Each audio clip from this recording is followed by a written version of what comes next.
سنن ابن ماجہ میں حضرت ابو امامہ رضی اللہ تعالی عنہ سے روایت ہے، ایک شخص نے عرض کی یا رسول اللہ صلی اللہ علیہ وسلم ما حق الوالدین علی ولدہ ما قالہما جنتک و نارک۔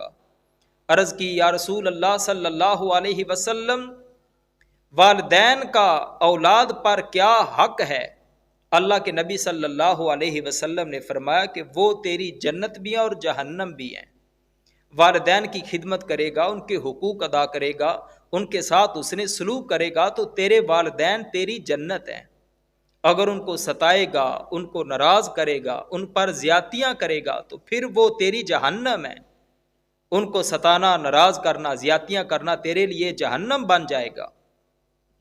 ایک اور حدیث مبارکہ حضرت عبداللہ بن عمر رضی اللہ تعالی عنہ روایت کرتے ہیں، جامع ترمذی کی حدیث پاک ہے، نبی کریم علیہ الصلوۃ والسلام نے ارشاد فرمایا رضی الرب فی رضی الوالد و سخط الرب فی سخط الوالد، باپ کی رضا میں رب کی رضا ہے اور باپ کی ناراضگی میں رب کی ناراضگی ہے۔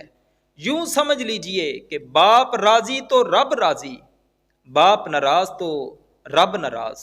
صحیح مسلم میں حضرت ابو ہریرہ رضی اللہ تعالی عنہ